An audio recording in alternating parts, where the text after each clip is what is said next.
chào các bạn trẻ. Bạn đang phân định về con đường tương lai, đi tu, lập gia đình.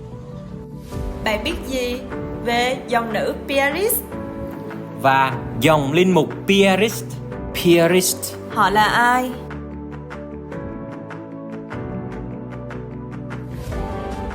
Chúng tôi là Nữ tu